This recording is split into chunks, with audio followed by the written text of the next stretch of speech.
Roger, it's great to see you in Cardiff again. We are right after the first conference of the Centre of Law and Society, Main Currents in Contemporary Sociology of Law. You delivered a great paper, but I want to start with a slightly different question. With your intellectual biography, with your very special contribution to not just the British, but European and global sociology of law, what was the moment of your decision when you decided to go into sociology of law or socio-legal studies and as a young scholar? Well, I think I have to say I see myself as a socio-legal theorist, and so how I've got there, I think I can say fairly succinctly. I'm really committed to two fields. One is jurisprudence, and the other is sociology, especially sociology of law. And I kind of, when I decided eventually to commit myself in that way, I wanted to be really competent in both, not dilettante at all, but really. So the way that happened was, I did an undergraduate law degree, 1965-68 at UCL, and law is a subject, which should be teeming with human interest, as we know. But the way I was taught it, I don't want to malign anybody, but it was absolutely devoid of human interest. It was drained of life. And I really didn't feel interested until I got to the third final year, and I did a jurisprudence course. And was taught by Dennis Lloyd, Lord Lloyd, who did the book Introduction to Jurisprudence, which has served generations of students, And I think if you looked at what Lloyd was doing in that course, in terms of the way modern Anglo-American, the legal philosophers think, they would say, it was a shambles, it was a complete muddle. It didn't have any system to it, but because it wasn't focused in some particular way. But I loved it, and I really took to it, and I sort of, in a little way, fell in love with jurisprudence because Lloyd was the only teacher I felt I'd had who was genuinely intellectually curious. And Lloyd had a view of law which suggested if you studied law, you could move out in all kinds of directions. So he had a bit of this and a bit of that in it, And so it kind of suggested that you could study law, even as a law student, and be interested in history, social sciences, a little bit even psychology. And there were ways of moving out into those fields, whereas the rest of legal studies seemed to me to be totally closed in, as though it was some kind of clever calculus you could work out. And I just started to feel then that, having become a little bit disillusioned with law, I began to feel there was a new way of looking at it, and jurisprudence was the key to it. So you could have a field of legal theory, and it would have to be an interdisciplinary field, but it would be firmly focused on law. So that's the kind of jurisprudence side of it. And then I got my first. Sorry to interrupt you, but it was the mid-60s. It was the heat of the Hart-Fuller debate, and of course I have to ask you, did it have some impact on legal education, or was it reflected in the way legal subjects were taught, or was it entirely out there in academic life and not affecting? I don't think it had much impact at all, really. And so law teachers didn't reflect on this debate in their tutorials or lectures? No. But when I got my first job at Leicester University as a lecturer, which was 1969 to 74, I was thrown into teaching jurisprudence from the beginning, shared a course with somebody, and so I was into jurisprudence right from the beginning. And during that time, I kind of discovered sociology of law, and just started reading into it, and somehow took to it and thought, yes, this means something. I'm actually gathering knowledge here, and it's outward looking. It looks out. And then I had a chance to study sociology properly, formally, in London at Birkbeck College, and that was 1975 to 8, and I had great teachers. So I was sort of thoroughly scored in classical social theory, political sociology, did some political theory as well, sociology of the welfare state. And so I felt I wanted to master sociology in a way. I mean, at one time it suggested I might move into sociology rather than law, but I'm glad I never did that. I wanted to ask you, any big names, big books, big theories that influenced you at the time? As an undergraduate, I really liked legal realism and jurisprudence. So Carl Llewellyn's books and Carl Oliver Kroner's Swedish legal realism, they were an influence. Roscoe Pound a little bit. And then at Leicester, I walked into Leicester University bookshop one day, and there's this little penguin book on the shelves, Wilhelm Ulbert's Sociology of Law.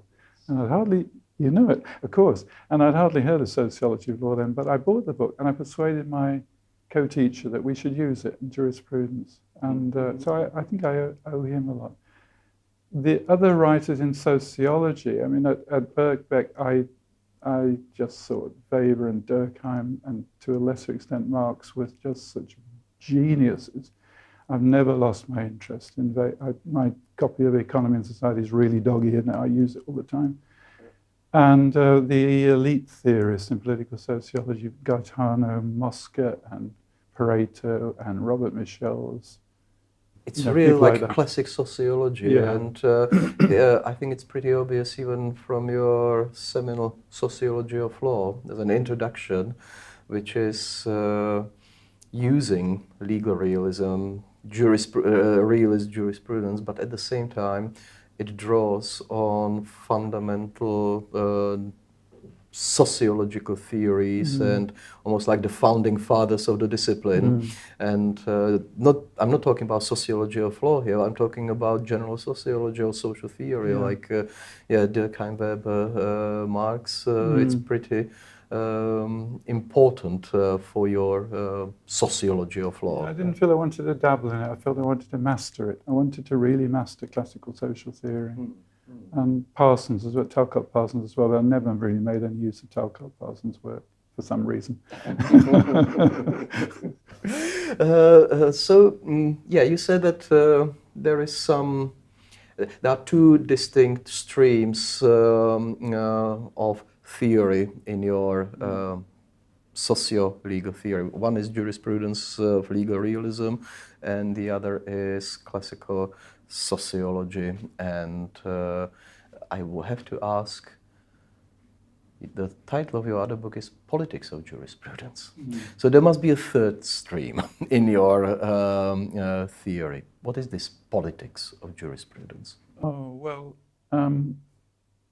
I did the Sociology of Law book because Butterworth's, James Clark, editor at Butterworth's, came to visit the law school and saw my lecture notes and said, why don't you, it's very encouraging. So I did the Sociology of Law book because I think he was a little bit bored with doing straight legal textbooks. And the book, that book really sold well, you know, it did very well indeed internationally. And so Butterworths were very receptive when I went to them with a proposal for a jurisprudence book. The only reason I did was because I've been teaching jurisprudence at that time for a decade and a half. And I thought, yes, I've got some ideas and I'd like to put them out in a book. But the way the politics of jurisprudence turned out was very different from the proposal I put to Butterworth, which was for a straightforward introductory book on legal theory. And as I came to work on it, I kind of puzzled why I found some areas of legal theory and jurisprudence interesting and others less so. And while I was doing the book, I realized why that was.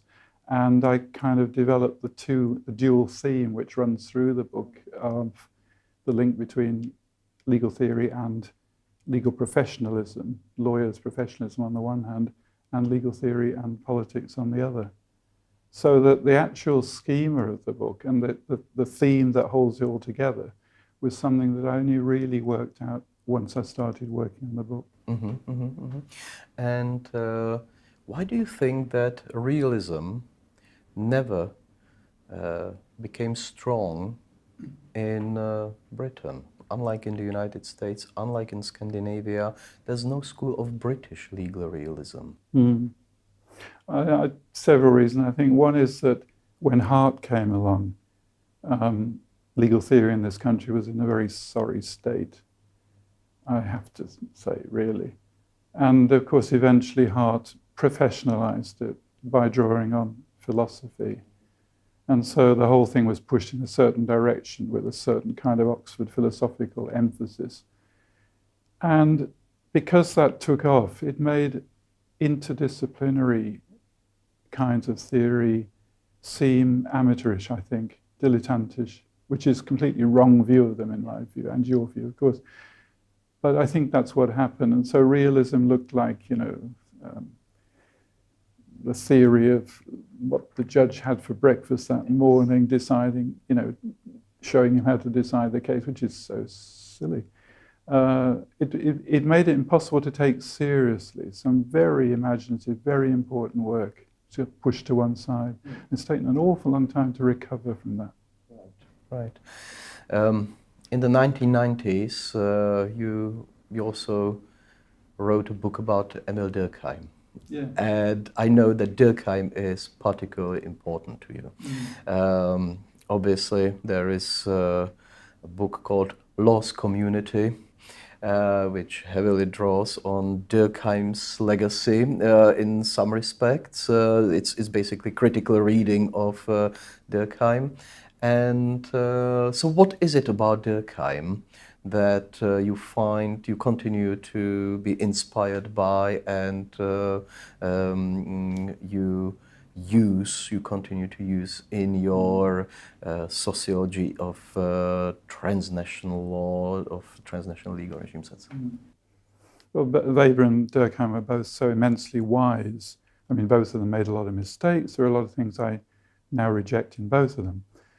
But Durkheim is special for me because not only is Durkheim just a great writer who's very rigorous, I think, as a theorist, and not necessarily recognized properly for the rigor of his thinking, because we tend to read him in a very partial way. He's not only rigorous in that way, but he's also someone who has an absolutely clear vision of what social science is for, and it's a moral vision, really. It's an idea that we're, as social scientists, we're not just kind of grubbing around gathering facts and trying to describe the world. We're doing it to make the world a better place. It sounds very moralistic, grand, but that's what he plainly thought that. And all his work, I think, is aimed at this idea of making society a better place to live in. And it's quite explicit in a way. So some people write off Durkheim as moralistic. Well, there's a very strong moral element there, but it's also very fundamental social science. Two reasons, I think, why Durkheim is really important. One is the emphasis on solidarity. Okay, and of course there's a huge literature on solidarity, some of which is Durkheimian, some of which is not. I think he was absolutely right to say, if you're going to think about social life as any kind of stable, meaningful coexistence, solidarity is something which is important in it. What he got wrong, I think, was to say that solidarity is something that emerges automatically almost out of people's interrelationships, functional interrelationships, whereas I think solidarity is a value choice, but it's a value choice which sociology can show as a choice which is meaningful to make in certain social conditions. He was wrong because he thought solidarity too simply. He thought of it in terms of the relationship between occupational groups and roles, whereas actually there are all kinds of different forms of solidarity which depend on the type of communal relations you're looking at. But that's important. The other thing that's important is the theory of moral individualism, which Durkheim comes up with, and which is very influenced by Kant. And the claim that modern societies, because they're so fragmented, so diverse, do need some underlying value framework for them. It's a very minimal framework because we have to recognize difference, not only the fact of difference, but the difference is a good thing. It's good to be in a differentiated society. But there has to be something underpinning it. And so Durkheim comes up with the idea that the only thing that can unite us is our common humanity, our recognition of each other's humanity. And so that naturally leads into ideas of human dignity and human rights and so on, but lots of other things to do with law. And the really important thing is that that value system is defended not philosophically in the way Kant did, but sociologically, because a certain kind of society makes a certain kind of value system appropriate to it. Yeah. That's almost part of a certain school of modern social theory that says that in the end all philosophical questions are sociological questions. But from what you say about Durkheim, it looks to me like there are two ethics of responsibility. One is responsibility of a researcher, of a social scientist, as a scientist, and the other is responsibility of social scientist as a human being. Am I right in this? And so whatever you do cannot simply in social sciences pretend to be value-free science. So you don't believe in value-free sociology? Well, I always end up mixing Durkheim and Weber. I mean, I go a long way with Max Weber in saying that, we should aim at value-free sociology in the sense we should try and be scientific. We should try and produce findings which people who have different values from our own can nevertheless see as significant and interesting. So there should be a rigor in what you do, which is, a kind of scientific rigor.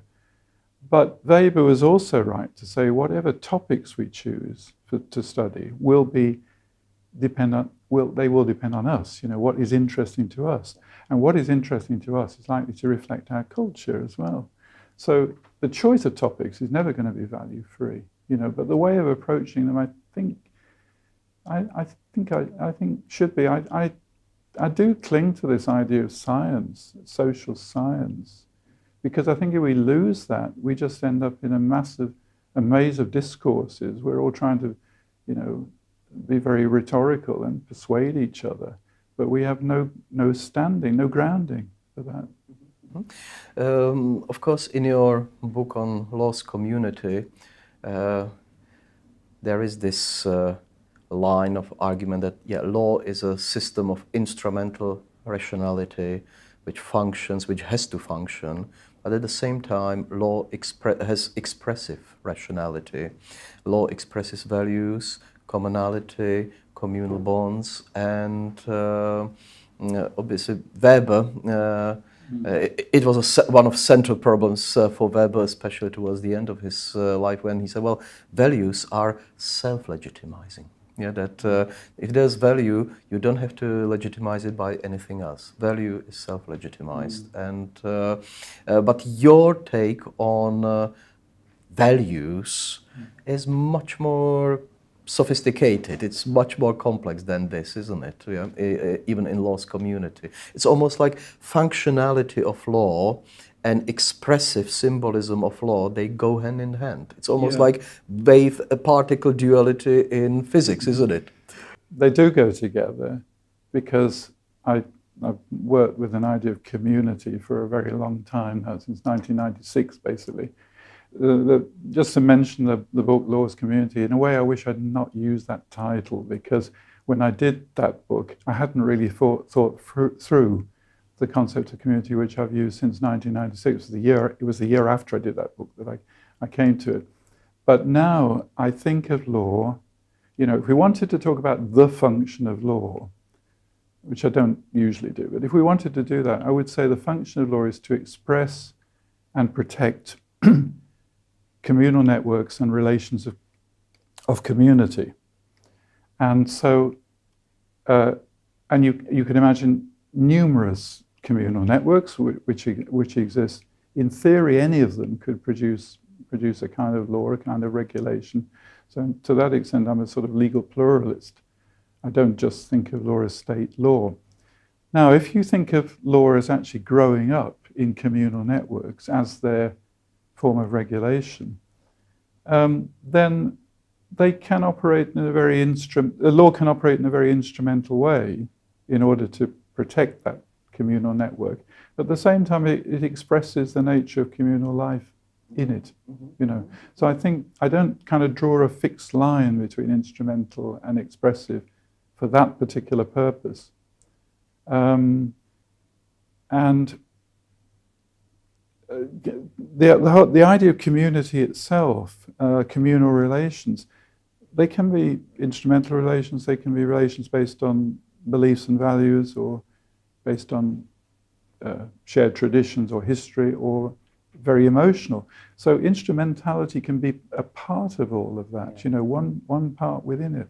So I don't particularly want to pick out the instrumental from the expressive. Yeah. And instrumental, the function of law can constitute its community. Yeah, that law creates its community, and community creates its law. I'd rather put it the other way around. I think I don't think you can have law without some conditions for communal relations to exist. If you don't have those conditions, you might have something you call law, but it will actually be violence, you know. It will just be force. Okay. Of course, I'm asking because the first time we met almost 23 years ago, and I was a young scholar coming from the country which was just established as the Czech Republic after the split of Czechoslovakia, and we were talking at a conference. You were asking me about social transformation, and I was telling you, yeah, it's about political, legal transformations, and European integration. It's legal transformation is a matter of politics, and you responded by very thoughtful counter question. You said, Jiří, what about those undercurrents of culture? And I thought, oh no, it's all about politics. It has nothing to do with culture. We are all going to be in one Europe. Now, 20 years on, we know that it's all about culture and nothing about politics. That culture has become new politics, not just in new European states like Poland or Hungary, but even in old European states, including these islands, United Kingdom. But I want to ask you, of course, much more about your concept of legal culture, because you already mentioned that you are a legal pluralist, but at the same time you are not a moral pluralist. It's so this concept of culture and legal culture, how does it play between this legal and moral, legal pluralism, moral unity? Yes. Very complicated, I think.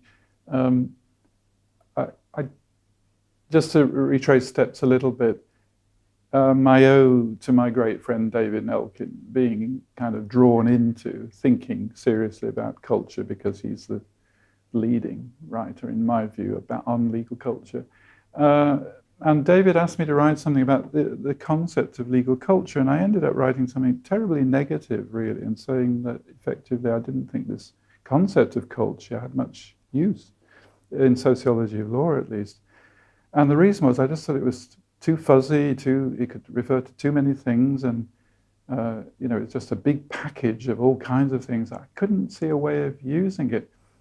And then I'd already been working with the idea of community, the concept of community, and breaking that up into ideal types of communal relations, using Weber's 4 types of social action as the basis for doing that.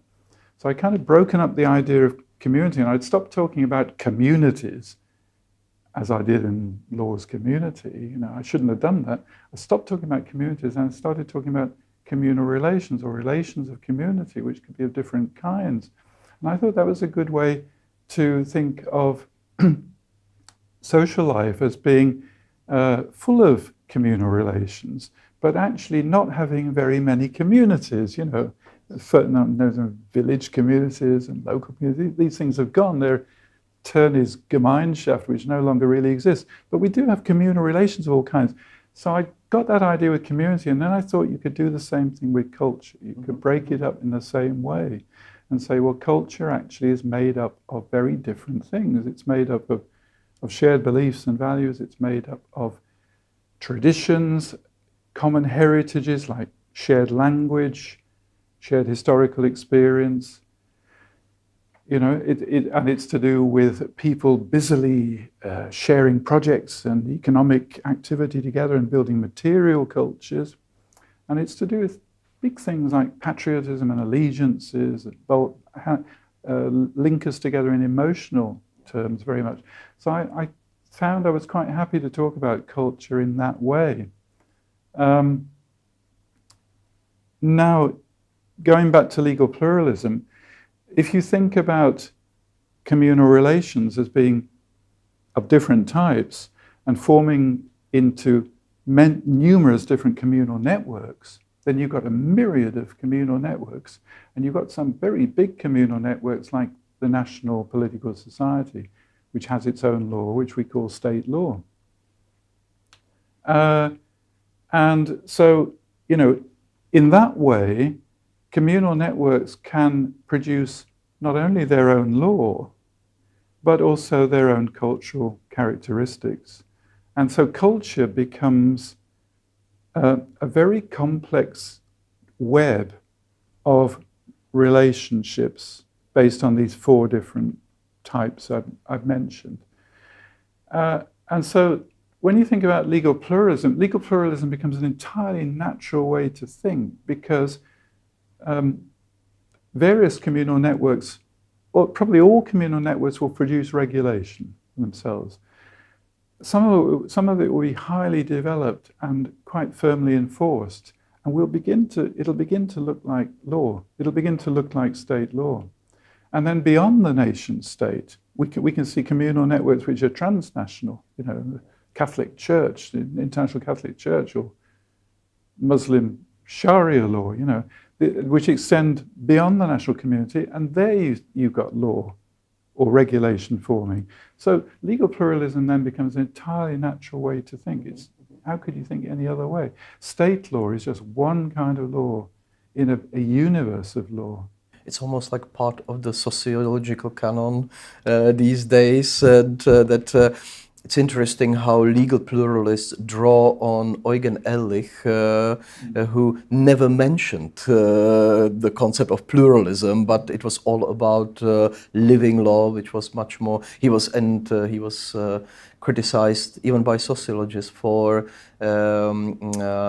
mixing custom and law, legal rules and customs, but we're beyond that discussion. I think Ehrlich was a wonderful pioneer, but of course he only got a certain way. Yeah. But from what you said about communal bonds, and it all sounds so close to Philip Selznick and his moral commonwealth. And liberal communitarian ideas. So this is exactly where social science meets the humanities and philosophy, moral philosophy. Would you subscribe to this view, or? Not very much, I think. I mean, I have huge admiration for Selznick. I spent 11 hours interviewing Philip Selznick, as you well know. But I part company from Philip Selznick in certain important ways. I mean, I've discussed them in detail with him when, you know, in the past when he was alive. When talking about community, in the end, Selznick thought of community in terms of national communities. He thought of the community of the political society. He was aware that you could have other types of community, but essentially when he was thinking about law and politics in relation to community, it was the community that mapped onto state law. Whereas for me, law is something that emerges out of this almost chaos of communal networks. And the other problem I have with Selznick is the sort of naturalism in his idea of legality. You know, which I think Philip thought that legality was something inherent in law, in his sense of legality, and so it was a kind of natural phenomenon. And you could study legality as both a social fact and also as a value at the same time, merging fact and value. And I think that's wrong. I don't think you should merge fact and value. They are different. At least not the way he did it. Mm-hmm, mm-hmm. Of course, I specifically ask about Selznick because you interviewed him, as you said. It's all recorded and published. Part of it is published by the Journal of Law and Society. But I want to return to your conversation or polemic with David Nelken because it was in the late 1990s. It is also part now of the Journal of Law and Society's legacy, because wherever you go, courses of sociology of law always have something on the polemic between Cotterrell and Nelken on why legal ideas must be or should be read sociologically. So could you revisit this polemic? Yeah. I don't want to put, words into David's mouth. He's not here. But the way I understood his position was that he's, like me, he's very committed to sociology. He's also committed to law, but much more committed than I am to the idea of autonomous disciplines. Long ago, I decided that intellectual disciplines were a bit dangerous in a way, because they could become prisons. They could put boundaries around your imagination. So, of course, every kind of study needs its own protocols, its own methods, its own ways of doing things. Sociology, law have that. But I don't like to think of law as a discipline, and I don't like to think very much of... Well, I recognize sociology as a discipline, but my sociology spills out beyond the academic discipline of sociology. And I think David was interested in a way, protecting law and legal thought from invasion by sociology. What would if legal ideas became sociological ideas? What would happen to them? They might be destroyed. They might be corrupted, and so on. And he's keen on this famous phrase, every way of seeing is a way of not seeing, so the sociologist sees in a certain way, and at the same time, by seeing in that way, cannot see other things. Okay, I appreciate that. But if you are less concerned with the autonomy of knowledge fields, disciplines, as I am, you might be more concerned, again as I am, with narrower and broader perspectives. A lawyer dealing with a particular case has a perspective on that case, and we know that it's necessary for lawyers to narrow issues. The way to be clear-headed as a lawyer is to narrow the issues down and deal with a limited number of issues. So you actually need a narrow perspective to deal with certain kinds of legal problems that face you. But you can also be a broad-minded lawyer. You can be a lawyer who's read social theory, and you can put your narrow perspective into a broader perspective, and you can broaden out your perspective, and you can see what you're doing in a much wider context. From the other point of view, a sociologist who really wants to understand law as a way of thinking and legal ideas must get inside lawyers' heads, must think like a lawyer, must adopt the narrow perspective that the lawyer might have on the case. So the idea of narrower and broader perspectives produces a spectrum of knowledge which you can move around in. And my preference is for broader perspectives rather than narrow perspectives. That's why I love social theory. But that isn't to say the narrow perspective is unimportant. It serves its purposes. But this is not thinking in terms of a discipline here, a discipline over here, and the danger of these disciplines somehow interfering with each other. I don't think that's a real threat at all. Legal practice is strong enough to, survive any incursions from any of the social sciences. As Stanley Fish said once in the past that law will remain law despite the fact that few guys in Palo Alto can deconstruct it now. You know? Yeah. So is there a job for sociologists to understand why law remains law? Yeah, sure, because sociologists need to understand the functions which law fulfills, in my view, as the expression and protection of communal networks. You know, so that's a job for sociologists to do. So I've sometimes been misunderstood as advocating sociological jurisprudence rather than sociology of law. In other words, advocating a sociology for lawyers. Well, if sociology is useful for lawyers, that's great, that's fine. But I'm not really very bothered about that. I am interested in the sociology of legal ideas because I felt that when I first came to sociology of law, it was a wonderful subject. I fell in love with it. But it wasn't really very much of a sociology of law. It was a sociology of all kinds of types of action and types of institutions which existed in relation to law, you know, administration, policing, lawyers' practice, citizens' access to justice, all of these things. It was calling itself sociology of law, but not really a sociology of law in the juristic sense.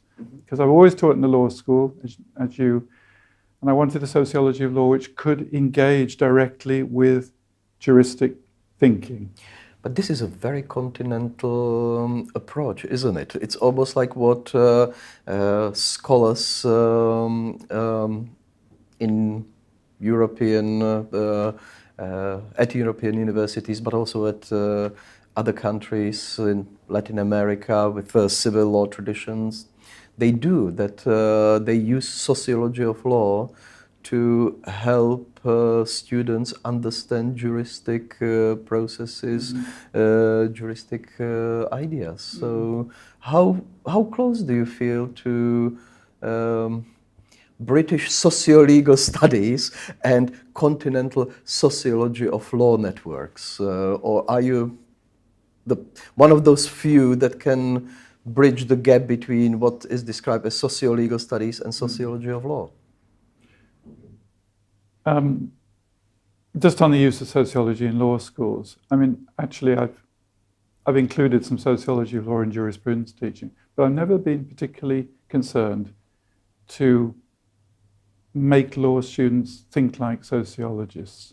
I have really been committed to sociology of law as a scientific observation of the law, you know. So I'm not sure about the continental position, but I certainly wouldn't want to reduce sociology of law down to something which is useful in law schools. Socio-legal studies and sociology of law, these days, more and more I don't distinguish them. But nevertheless, I like the word sociology, and my view of socio-legal studies is that it should be strongly sociological. It should be very conscious of its sociological aspirations. For me, you know, sociology in the broadest sense is the systematic empirical study of the social world. And you don't actually have to be a fully paid up professional sociologist to engage in the systematic empirical study of the social world. Other people can do it as well. But systematic is very important, and so you need a lot of theory to do that. And a lot of that theory you get from sociology. So I'd be very sad if socio-legal studies sort of lost its link to academic sociology. You know, I'm not in any way against sociology as a discipline. It's just I don't want to spend a lot of time worrying about sociology as a discipline. And sociology, it's good to retain the label sociology of law because it refers to a wonderful, long-standing intellectual tradition, which I'm amazed to realize that we now have a century of sociology of law, which is wonderful. Go back to Eugen Ehrlich, we were talking about earlier, 1913, Ehrlich's book. So we're over 100 years from there. It's a wonderful tradition which ought to be celebrated a lot. Yeah, and of course, going back to the classic texts, Eugen Ehrlich finished his manuscript December 1912, published 1913, as you as you said, and you have Max Weber, and sociology of law, of course, is economy and law. Should sociologists of law study economy? Yeah, very, very much so. Obviously there are people in socio-legal studies who are doing great work on economic relations here in Britain and in the United States, but we really need a developed economic sociology of law. There are a few people I think who've done great work in that. I'm very much influenced by some of the Americans, Lauren Edelman and Robin Stryker, and people like that. There's a great tradition. But important things are happening to capitalism, and the economic structures, the structures of the economy, are so complex, and a lot of the time we leave them to economists to deal with. But as sociologists and socio-legal studies scholars, we really ought to be in there. There's a lot of work plainly being done on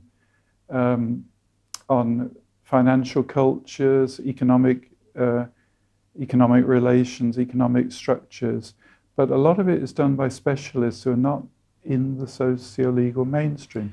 Yeah, for me, one problem with law and economics is the problem about substructure and superstructure, that these neoliberal economists think about law in classical Marxist terms. Like if you get the economic substructure right, then law as superstructure will follow. And I'm shocked and aghast that these guys who speak for ever more privatization, ever more marketization of law, actually speak like vulgar Marxists. And but at the same time, we know that in sociology of law, economic analysis matters, or political economic analysis matters a lot. Yeah.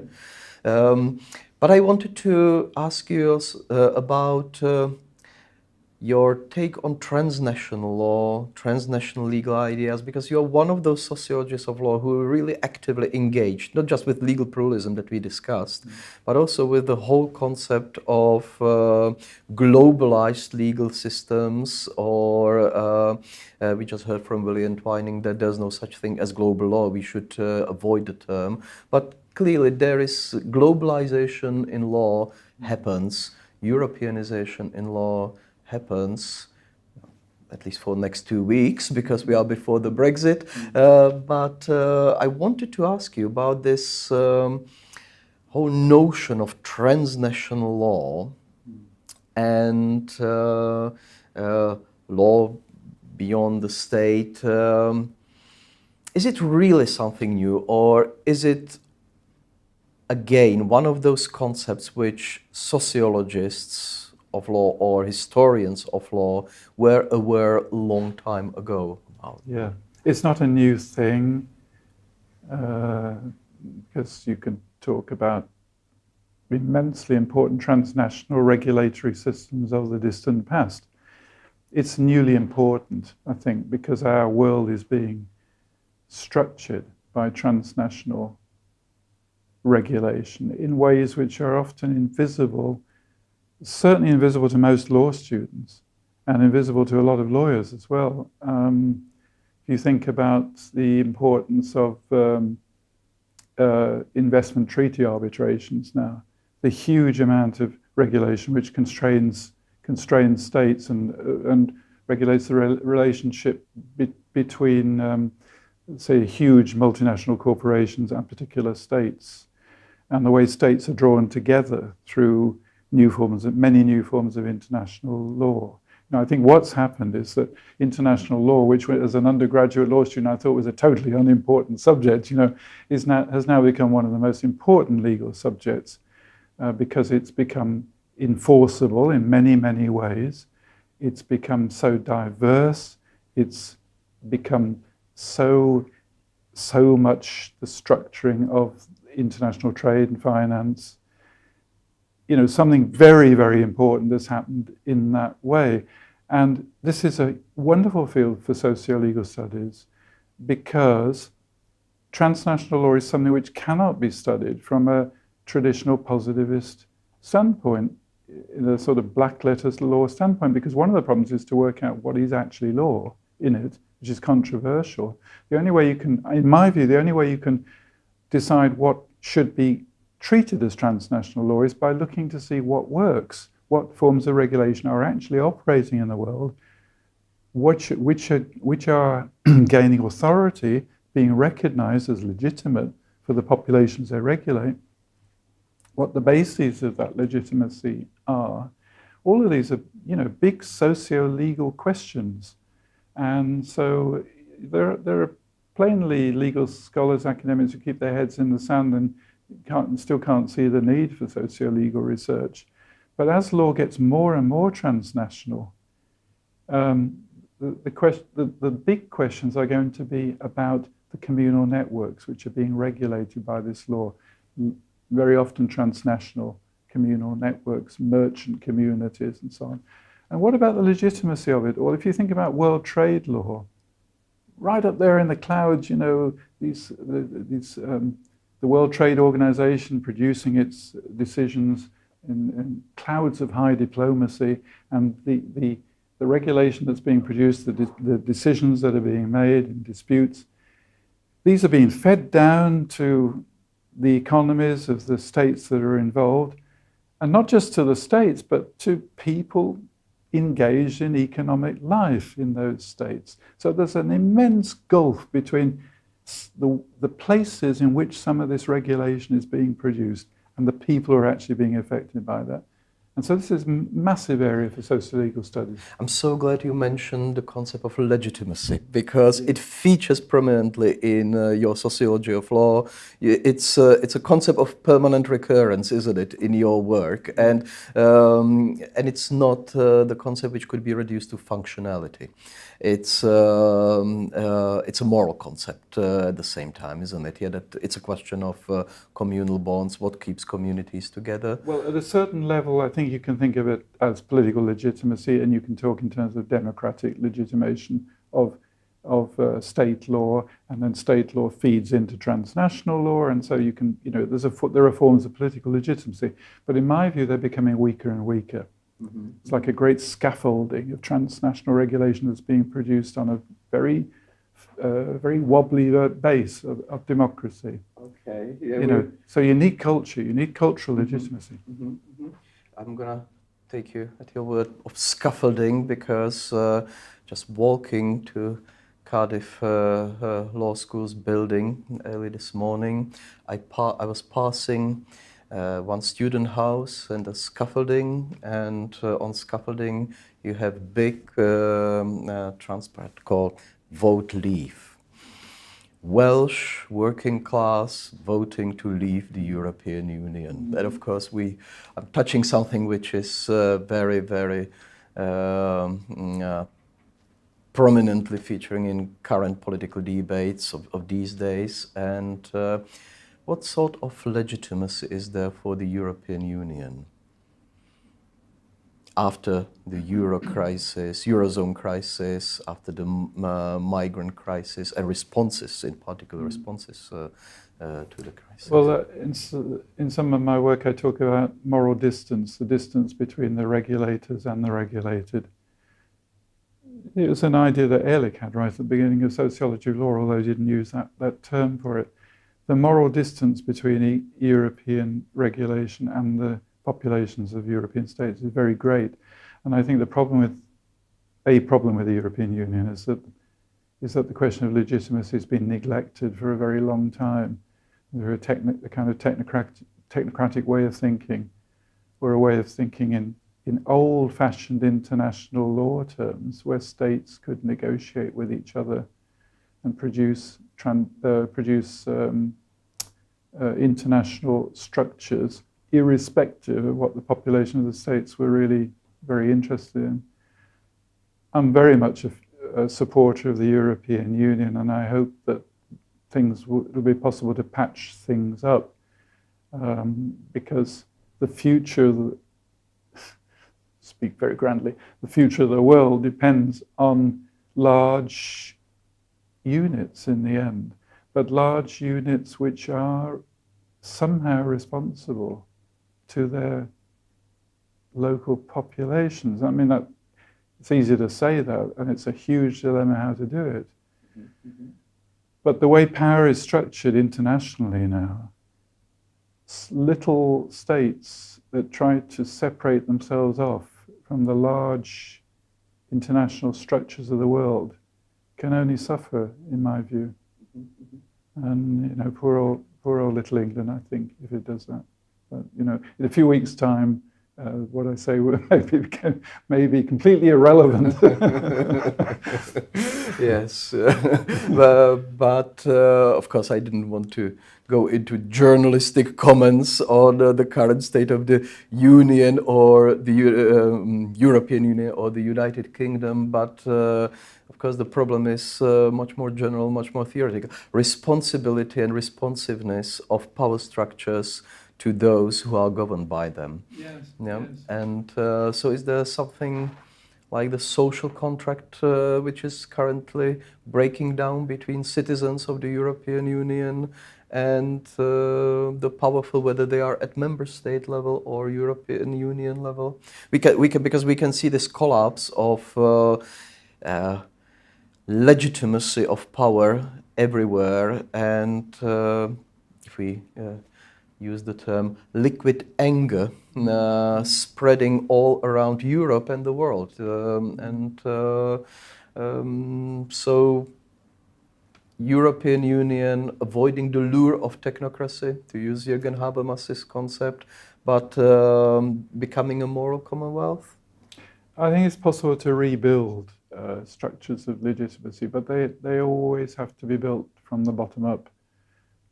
People feel linked into regulation if they feel that somehow it's their regulation, if somehow they have some part in it. If they feel that it's regulation which somehow recognizes their existence and knows they're there, where moral distance is as limited, as small as possible. So that's the way legitimacy structures are built up. I mean, that's the way that democratic structures were built up historically, through the gradual extension of democratic processes to larger and larger populations until they become democratic structures of nation states in some way. And so I think at the moment the European Union legal structures are a framework which obviously exists and kind of survives in a sense by inertia more than anything else.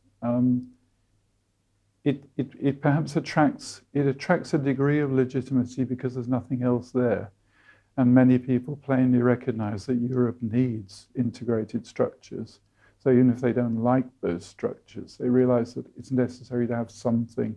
So the very fact of having transnational structures that appear to work, that appear to produce regulation, that has effects, that in itself does give a form of legitimacy. But I think it's too weak. We have to recognize that there are numerous forms of regulation which exist and which flourish in our society and other societies because they have grown up from underneath. Communities. I mean, for example, in various Muslim minority communities in this country, there are plainly dispute resolution mechanisms which are controversial even within those communal networks, but nevertheless perform a function, have legitimacy, and as far as I can tell from the research that's done, they flourish. Yeah. Isn't it then the question of power even within community and who speaks in the name of community and its values? And I'm really glad you raised that, because some people criticize me for ignoring power, just as they criticize Durkheim for ignoring power. It's a little bit unfair in relation to Durkheim, and it's really unfair in relation to me, because I think of communal relations always as power relations. You just the smallest communal relation is probably if you and I make a contract together. Then we're in a relation. In my view, we're in a relation of community. But I may have more power than you in setting the terms, or reverse. There's always power there. Yeah. So to think in terms of community, I'm so anxious to get away from this cuddly, warm, old-fashioned Ferdinand Turney's Gemeinschaft of community. Nothing like that. I'm so glad you're saying it, because if there is nothing romantic or politically romantic about your concept of community or lost community, and you're very much on the side of a realistic tradition, not the romantic tradition. And and on that note, can I thank you very much for coming to Cardiff, for spending these 2 days with us at our first conference on main currents of sociology of law, and for being such a wonderful friend to the journal and all of us here in Wales. Thank you very much. It's been a real pleasure. Thank you.